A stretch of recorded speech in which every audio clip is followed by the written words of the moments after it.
The reservation was under my sister's name. Celestine, the five-star French restaurant that had been featured in Michelin guides for the past 7 years. Crystal chandeliers, white tablecloths, waiters in formal attire who moved like dancers between tables. My mother had chosen it for her birthday dinner. Somewhere elegant, she'd said. Somewhere that reflects our family's success. I arrived at 7 o'clock wearing a simple navy dress. Not designer, just well-made. Clean lines, good fabric. The kind of dress that would last 5 years instead of 1 season. Mom and my sister Vanessa were already seated, both dressed like they were attending the Met Gala. Mom wore a burgundy gown with statement jewelry. Vanessa had on something black and sparkly with a price tag I could probably guess within $100. "Claire," Mom said when she saw me. Not warmly.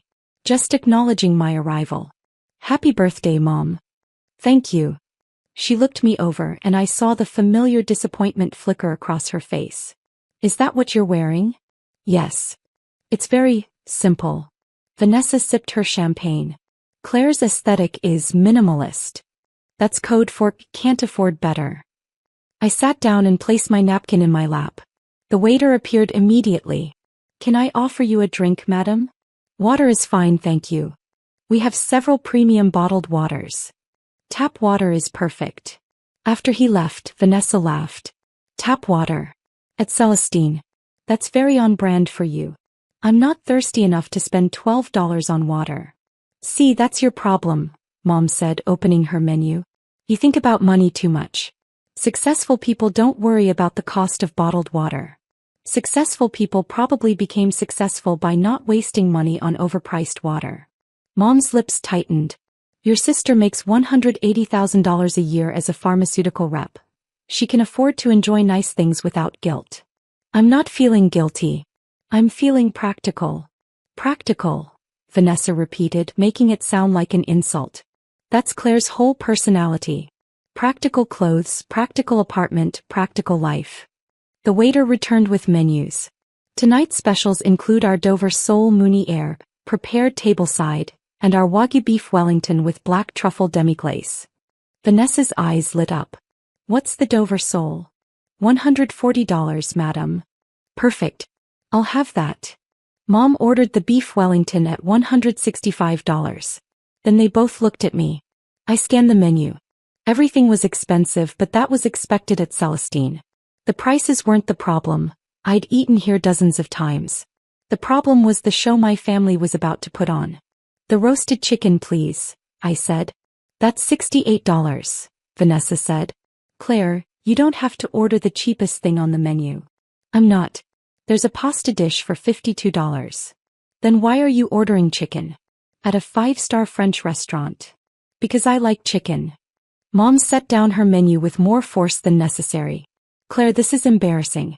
Your sister and I are ordering appropriately for a restaurant of this caliber, and you're ordering like we're at a diner.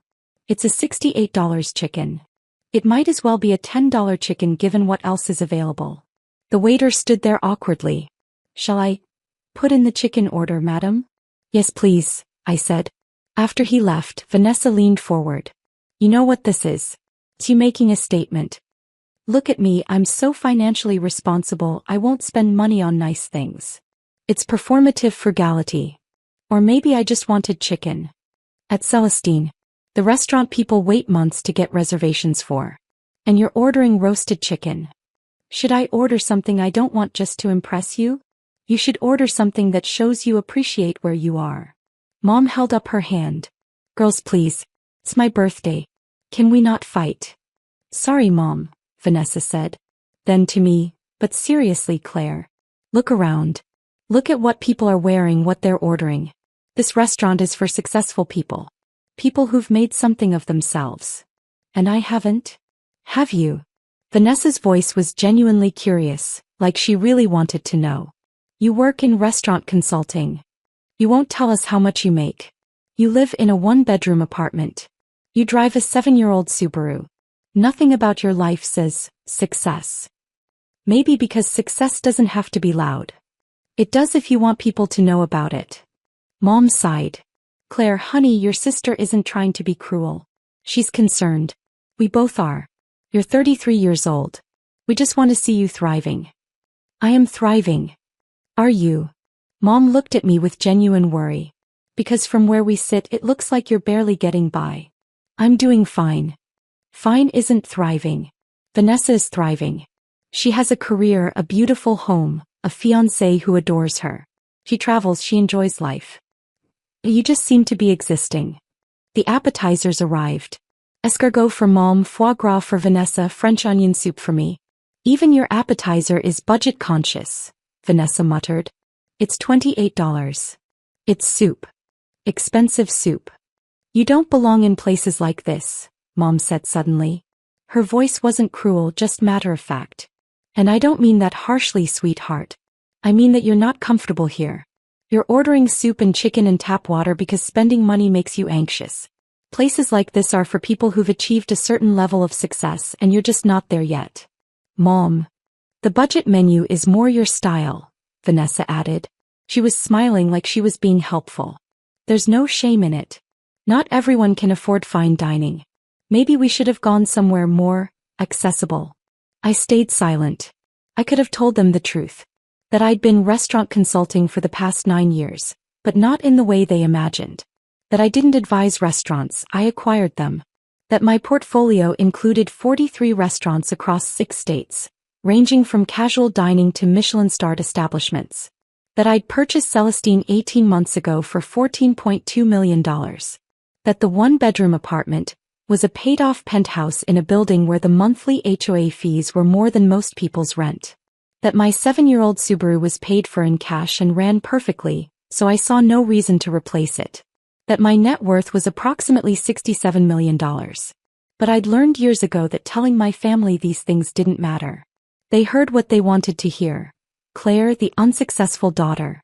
Claire who never quite launched. Claire who needed their concern and their advice. So I ate my soup in silence. Mom and Vanessa talked about Vanessa's upcoming wedding. The venue, the flowers, the designer dress. Mom was contributing $40,000 to the wedding budget. Because you deserve it, Mom said. You've worked hard. You deserve to celebrate. I wondered if Mom remembered my wedding 8 years ago. The small ceremony I'd paid for myself. The modest reception at a local restaurant.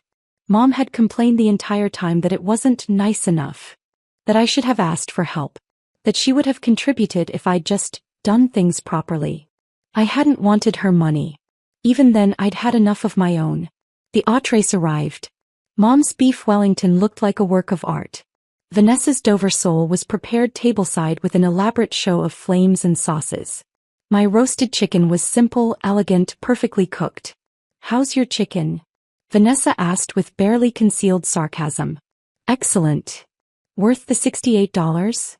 Every penny. She shook her head. You're impossible to help. Halfway through the meal I noticed movement near the kitchen. Pierre Beaumont, the head chef, was emerging. He was looking around the dining room searching for someone. His eyes landed on our table. On me specifically. My stomach dropped. Pierre was brilliant. A 3 Michelin star chef who'd agreed to stay on after my acquisition on the condition that he maintained complete creative control. We'd negotiated for 3 weeks before reaching an agreement. He reported directly to me and the restaurant board, which I chaired. We had a board meeting scheduled for next week. He knew not to approach me publicly. We'd discussed maintaining my anonymity. So why was he walking toward our table? Claire, he said when he reached us. His French accent was thick. Madam, I apologize for the interruption. But there is an urgent matter. The restaurant board needs your signature on the supplier contracts tonight. The deadlines. He stopped. He'd seen my face. The subtle shake of my head. Too late. Mom was staring at him. I'm sorry, what did you say? Pierre looked confused. I said the board needs Ms. Chen's signature. The board. Vanessa's voice was sharp. What board? Pierre looked at me. I could see him trying to understand what was happening. Why I hadn't told my family. What he should say now. The restaurant board, he said carefully. Why would Claire need to sign anything for Celestine's board?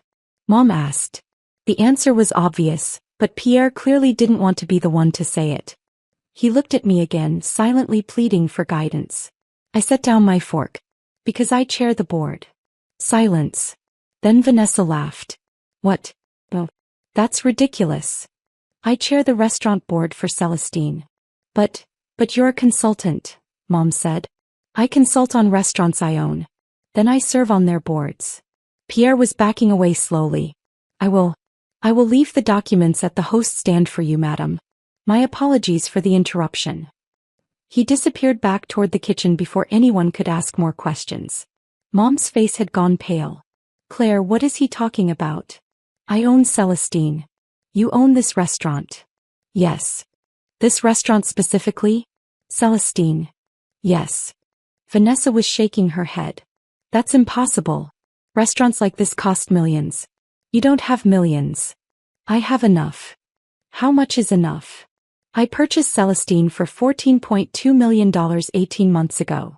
The table next to us had gone quiet. They were trying not to stare but failing. Mom's voice was barely a whisper. $14 million. That's what the previous owners were asking. I negotiated down from $16 million. But where? How would you get $14 million? From the other restaurants. The portfolio generates about $9 million annually. I financed part of the Celestine purchase, but I had enough for a substantial down payment. Vanessa was scrolling frantically on her phone. There's nothing online about you owning Celestine. I keep a low profile. The ownership is through an LLC. But someone would know. The staff would. The staff does know. The board knows. The chef knows. They're just discreet. Mom was still processing. You own other restaurants? A portfolio. 43 restaurants across 6 states. This is the flagship, but I own everything from casual dining to fine dining establishments. 43 restaurants. Yes. And you said $9 million? Annually. Last year was $9.2 million. This year is tracking slightly higher. Vanessa had found something on her phone. Holy shit. There's an article here. Anonymous buyer acquires Celestine in $14 million deal. It says the buyer is a private investment group with extensive restaurant holdings. That's my LLC. You're a private investment group? I'm the private investment group. The waiter appeared, looking nervous. Is everything satisfactory with your meals? Everything is perfect, thank you, I said. He nodded and retreated quickly. I had a feeling Pierre had briefed the entire staff about what had just happened. Mom set down her fork. She hadn't taken a bite in several minutes. I don't understand. How long have you been doing this? 9 years. I bought my first restaurant at 24. With what money? I'd been working as an actual consultant, helping struggling restaurants improve their operations. I saved everything. When a small Italian place I'd been advising went up for sale, I bought it for $300,000. Turned it around, sold it 2 years later for $850,000. Used that profit for the next acquisition. And you just kept going? I kept finding undervalued restaurants with good bones but poor management. I'd acquire them, improve operations, either keep them as income generators or sell them for profit. Vanessa was reading more on her phone. This article says the buyer has a reputation in the industry for transforming struggling establishments into profitable ventures. That's you. That's me. There are people in the comments speculating about who it is. Someone said they heard it was a European investment firm. Someone else thinks it's a celebrity investor. Neither. It's just me. Mom's hands were shaking. Claire, you let us think you were struggling. I never said I was struggling. You assumed it. Because you live in a tiny apartment and drive an old car and order the cheapest things on menus. I live in a paid-off penthouse, drive a reliable car I purchased with cash, and order what I want to eat regardless of price. You interpreted all of that as struggling because it didn't match your definition of success. You could have told us. Would you have believed me? Vanessa looked up from her phone. No. If you told us 3 years ago that you owned restaurants, we would have thought you were delusional. Exactly. So I stopped trying to explain. I built my business quietly. And at family dinners I just listened. While we bragged about our accomplishments, Vanessa said quietly. While I talked about my $180,000 salary to someone who makes $9 million a year. Your accomplishments are legitimate. You worked hard for that salary. But we were condescending about it. About your life, your choices, your success. You were working with incomplete information. Mom was crying now. Silent tears running down her face. I told you that you don't belong in places like this. I said this restaurant is for successful people. And you own it. Yes.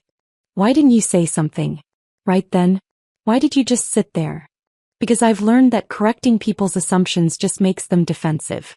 It's easier to let them think what they want. Even when what we think is completely wrong. Especially then. Our waiter appeared again, this time with the restaurant manager, Laurent, who I'd hired 6 months ago. He approached carefully. Miss Chin, Laurent said quietly. Chef Beaumont apologizes profusely for the disruption. He was unaware that you were dining with family and had not disclosed your position. It's fine, Laurent. It was bound to come out eventually. Nevertheless, he wishes to offer his personal apologies. And the staff would like to know if you'd prefer to move to the private dining room for the remainder of your meal. That won't be necessary. Very well.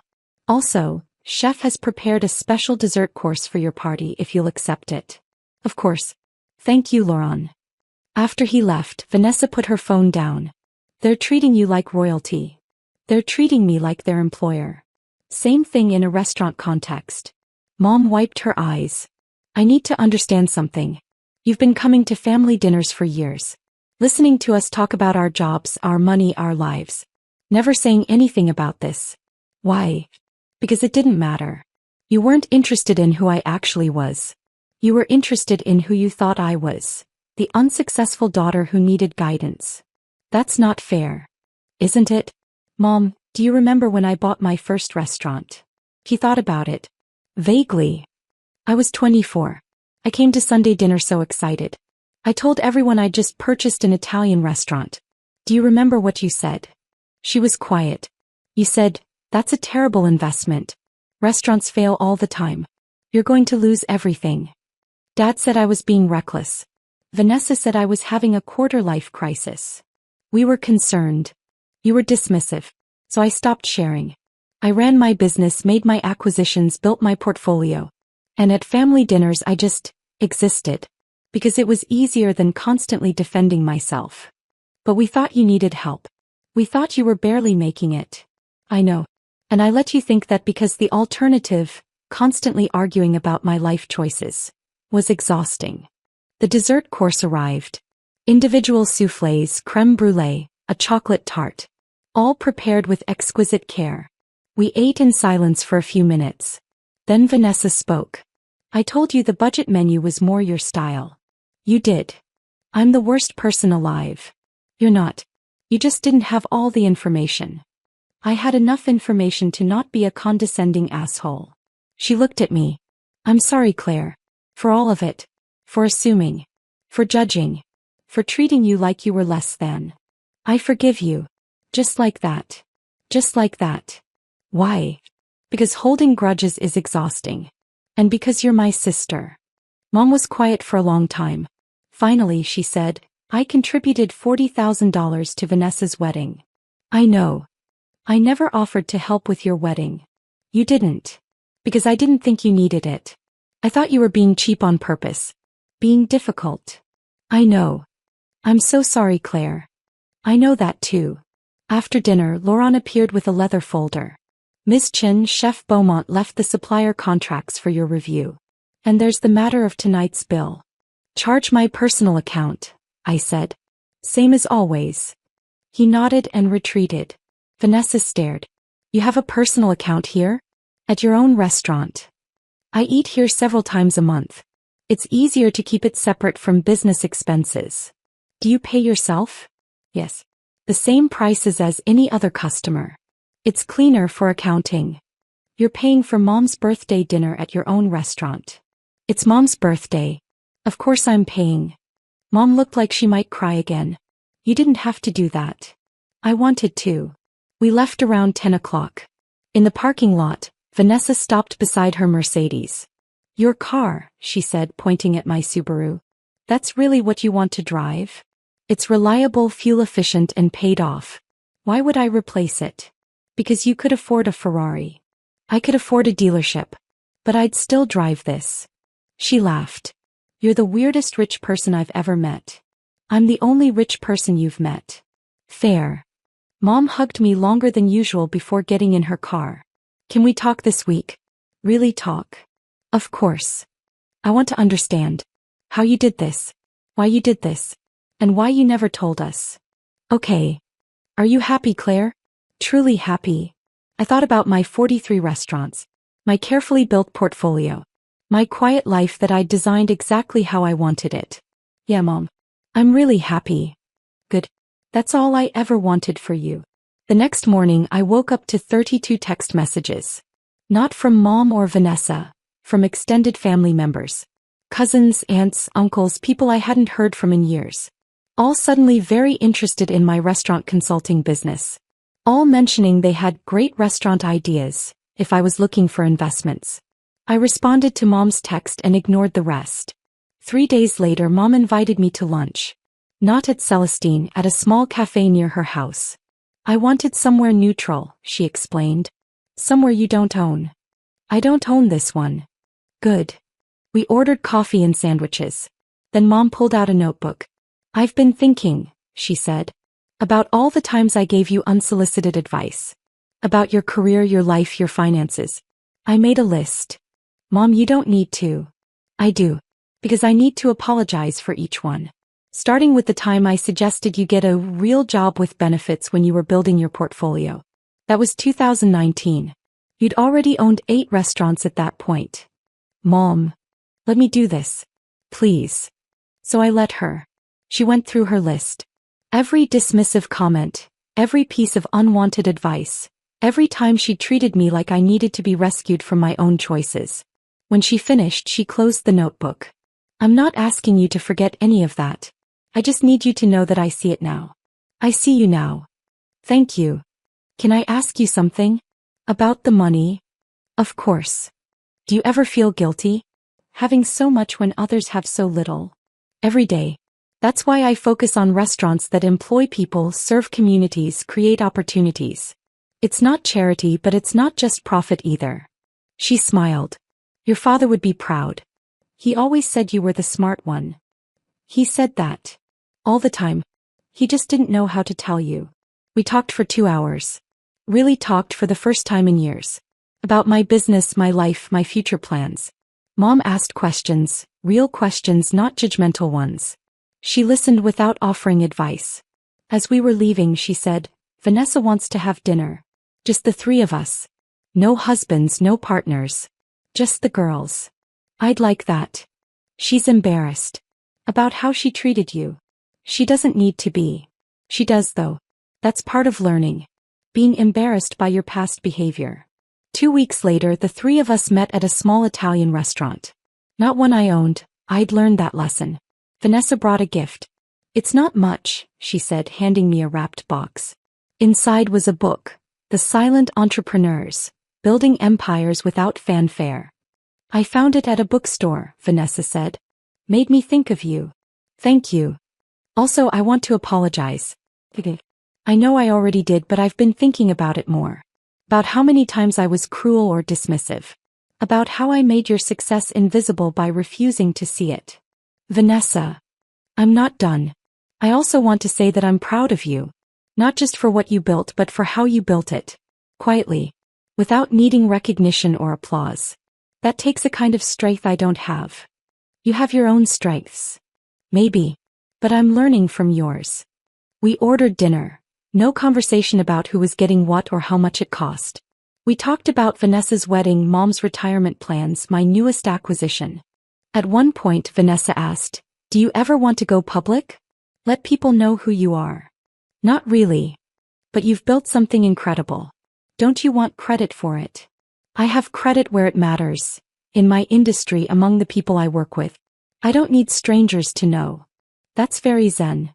It's very practical. Mom laughed. Everything with you is practical. Is that bad? No, Mom said. It's perfect. It's exactly who you are.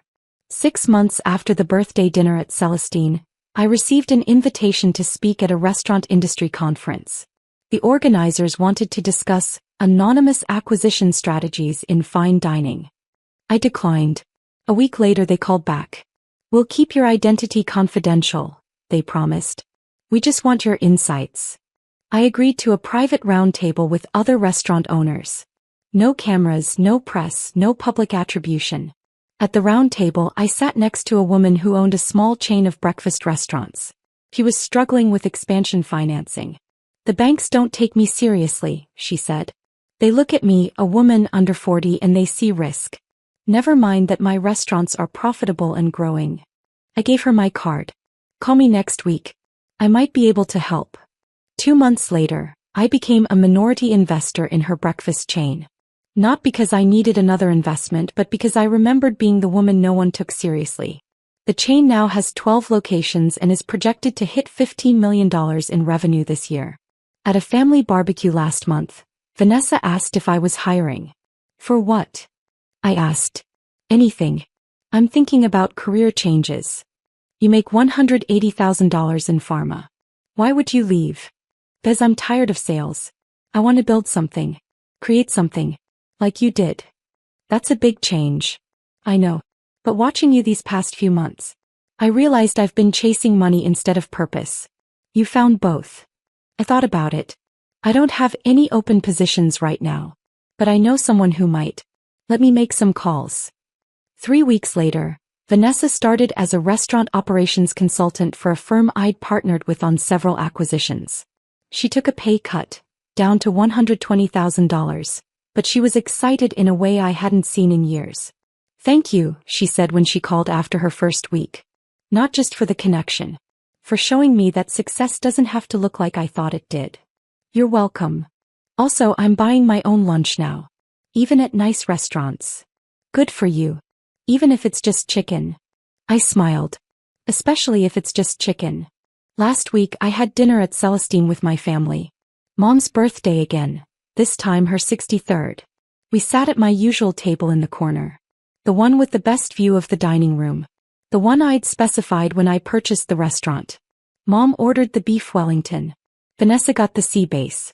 I ordered the roasted chicken. You always get the chicken, Vanessa said. Because it's perfect. Even though you could order anything? Especially because I could order anything. I order what I actually want. Mom raised her glass. To Claire, who taught us that success doesn't have to be loud to be real. We toasted. We ate. We talked about our lives, honestly without posturing or pretense. And when Pierre came out from the kitchen to greet us, he smiled at me and said, "The chicken is prepared exactly as you like it, madam." Perfect, I said. Thank you, Pierre. After he left, Vanessa shook her head. You have the head chef of a Michelin-starred restaurant remembering how you like your chicken. I eat here a lot. You own here a lot. That too. Mom was quiet for a moment. Then she said, "You know what I regret most?" What? All those years I spent worrying about you. Thinking you needed help. Giving you advice you didn't need. I wasted so much energy trying to fix something that wasn't broken. You were being a mom. I was being a mom who didn't see her daughter clearly. That's different. You see me now. I do. And I'm still learning things. Like how the quietest person at the table is often the most successful. How simplicity is a choice, not a limitation. How strength doesn't always look like what we expect it to look like. Vanessa added, and how owning a 7-year-old Subaru is a perfectly valid choice even when you're worth tens of millions.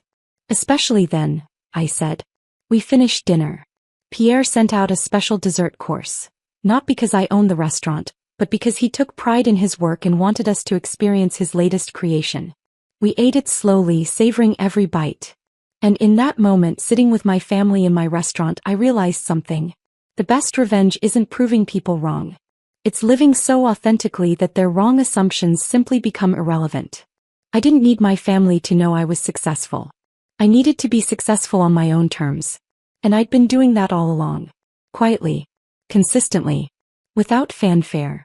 Just like my roasted chicken. Simple, perfect, and exactly what I wanted. Nothing more.